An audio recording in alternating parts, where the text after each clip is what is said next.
Hi, I'm Mr. Franklin, and in this video, we will be examining 7-step problems for acceleration. So the last time we looked at the 7-step problems in solving word problems in physics, we were looking at constant speed. So now we're going to look at motion that is changing, which is the definition of acceleration.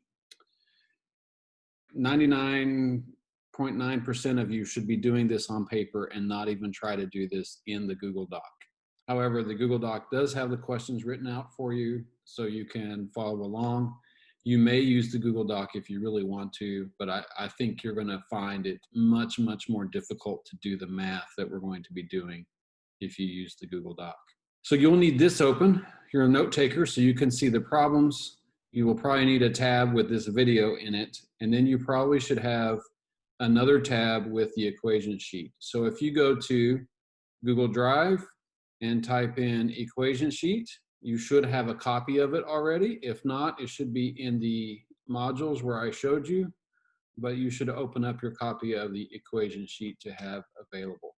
You should probably pause the video and get your space all set up before we continue any further. Welcome back. First, I want to show you a minor difference between what you might be seeing in Mr. Bimke's videos and my videos, just to sort out any confusion that we might be having, and then we will work our first example. I've named my process R2D2 guess to help you remember this. So we're going to read twice, we're going to draw 2 times, we're going to write our givens, we're going to write our unknowns, we're going to pick the best equation, and we're going to write it down, then we're going to substitute, and then we're going to solve. Now, Mr. Bimke is actually teaching you the same process. He organizes it like this: K-U-F, knowns, unknowns, and equation, and then you solve going down. So K is the same as given, U is still unknowns, and formula is the same thing as the equation, okay? I prefer to work it vertically because that's how we do our algebra steps. This might work if you're watching his videos. Just know that we're teaching you the same process. It's just a slightly different way of looking at it. So I think you will see why I do it the way I do it in this video, because we're going to be doing much more challenging problems than we've been doing. Okay, so let's work our first example. And just to help us focus on the process and not get too lost in all the math, I've separated out each type of problem you're going to see when we're doing acceleration problems. So in this first one, we're going to solve for acceleration. In the next problem, we're going to solve for the ending velocity. And the last one, we're going to solve for distance. And those are the 3 basic types of acceleration 7-step problems you can have. Okay, so the first example. A car starts at rest and then accelerates to 40 meters per second. It takes 3 seconds for the car to do this. What is the car's acceleration? So I've read it once. Now I'm going to read it again. And for this, I'm going to annotate on the screen. I'm actually not going to write it on my paper. You may actually fully recopy the question if you want to, but I'm just going to use my highlighter, and that's important. And then 3 seconds is important. And I'm looking for acceleration. I want to point out right here, there's a part of the word problem where it tells you something important to the problem, but it doesn't use any numbers, okay? So at rest, we've got 40 meters per second, 3 seconds in acceleration. So just so you can see what I might have written if this was on paper, at rest, if we circled it, at rest is actually describing a velocity. So this is a velocity. 40 meters per second is also a velocity. And then we have 3 seconds.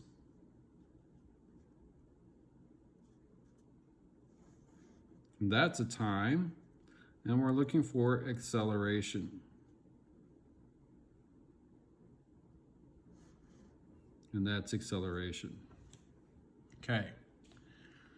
If I had written the whole problem out, that's how I would have marked my word problem. So now I'm going to draw a picture. Now this is where it's really important to tell the story of the word problem.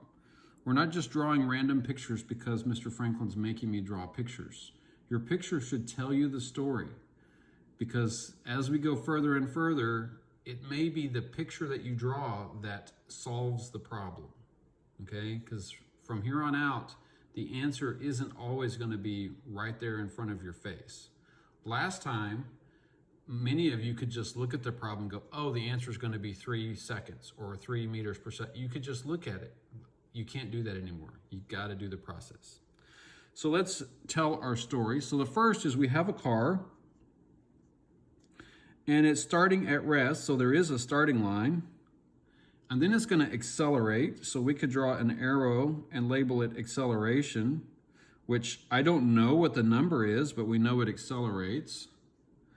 And then the car is going to move and it's going to accelerate. And at the end, it's going to have a velocity equal to 40 meters per second. But at the beginning, it has a velocity equal to 0 meters per second. And this is going to happen over a time of 3 seconds.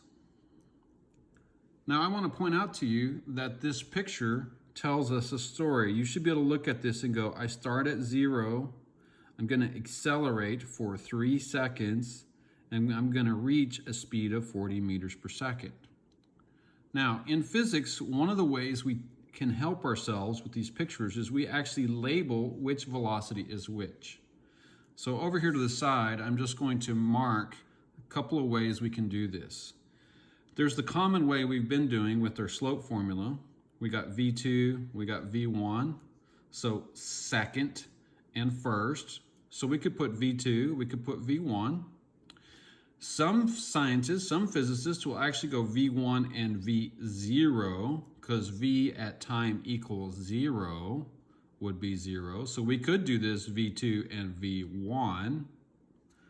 And then sometimes we do VI, or actually VF, and VI, meaning final and initial. Now personally, I prefer this, but your equation sheet uses this middle one. Okay, so we're going to run with this middle one. So the velocity at time equals 0 is V0. And the later velocity is V1. Just think about your number line though. The V1 comes after V0. But now it's more clear which velocity is which. This will happen first, this happens second. Okay? So any one of these would actually be appropriate. So I've drawn my picture, I've labeled my picture, and now I'm going to start my table and I'm going to do givens. So there's a lot more givens than what we've been doing. So I got a V0 of 0 meters per second. I've got V1 equal to 40 meters per second. I've got time equal 3 seconds. And then I've got acceleration equals question mark. Well, that's an unknown. Now, something I do to keep my little reminder, keep my given unknown reminder separate from my math, is I put a box around it. So that tells me I'm not doing any math with the U. I'm not doing any math with this. That's just a reminder of what I'm supposed to do. So the next step on my guess, my educated guess, is find the equation. So let's go to our equation sheet. And our equation sheet, and let's find an equation that's going to answer this problem. So if we look at this, we've got a bunch of equations, but there's only one equation that says A equals. Okay, and got to note, we are looking right here right now. Yes, there's another A equals right here, but we are actually focusing on right here. See, A equals. Okay. How do I know which one I'm actually going to use? Well, look at your givens chart. Look at your givens chart. Is there a force up here at all? There is not a force, so I cannot use that. Can't use it. There is no force. There's no mass even, so I cannot use that to find acceleration. But do I have a velocity? And do I have a time? Absolutely. So we're going to use this equation. So I'm going to write the equation. A equals delta V, that's how we say it, because that's triangle is the Greek letter delta, delta V over delta T. Now, you see slope equals delta dV divided by delta IV. The slope formula is, remember, m equals y2 minus y1 over x2 minus x1. That's the same as saying delta y over delta x. Okay, so that's the same as saying delta y over delta x. So we're going to do the same thing here. So we have v2 minus v1 divided by t2 minus t1. And I would probably go to the last page. So on the very last page, I would make a table of all my quantities in units, but then I would write the equations that we're going to be using. Or you could print out this equation sheet and write it on your equation sheet. But I just said a minute ago, we are not going to use V2 and V1. We don't have V2 or V1. We have V1 and V0. So which one is the second one? V1 minus V0. Don't let that confuse you. All we're doing is making the names match our variables. It's actually why I prefer this one, final and initial, because then there's no confusion. Which one came last? Which one came first? Which one came last? Which one came first? Which one came last? Which one came first? So this one came last. This one came last. They're the same variable. They just have a different name to it. It's the exact same thing. So 2 is 2 is 2 is 2. Unless you're speaking a different language, then it might be dos, okay? Or it might be sang, okay? Depends on what language you're speaking, but it's still the same number. So V2 and V1 in this instance are the same thing. Don't confuse it. Don't confuse it. But those two are equal to each other. They're the same thing. They just have different names, okay? And those two have the same name. I'm going to use this one. Let's make it clear. And I'm going to keep the T2 minus T1 because the rest of your equation sheet does not distinguish between times. All right, so now I've written in my equation, okay? So this is the actual equation. I should have written A equals that. That's my equation. Okay, so now I'm going to substitute. Do I know my acceleration? I go up to my table. Do I know it? No, so I write the variable. Equals. Do I know V1? Absolutely. 40 meters per second minus V0, which is 0 meters per second. Oh my goodness, that's going to be beautiful. Divided by, wait a second, what's T2 minus T1? So now we got to go back up to our drawing and solve a problem here. Where's the second time? Well, this is the whole time, right? So we started at 0 time and we end at 3 seconds. So this is 0 seconds and this is 3 seconds. So it's going to be 3 minus 0, which guess what is just going to be 3. 40 minus 0 is 40 meters per second, and divided by 3 seconds. 3 seconds. Okay, plug that number in your calculator, and you're going to get 13.3 repeating meters per second squared. Because you've got 2 S's, it's going to become squared if you do your fraction math properly. We substituted and then we solved. And our solution is 13.3 meters per second squared.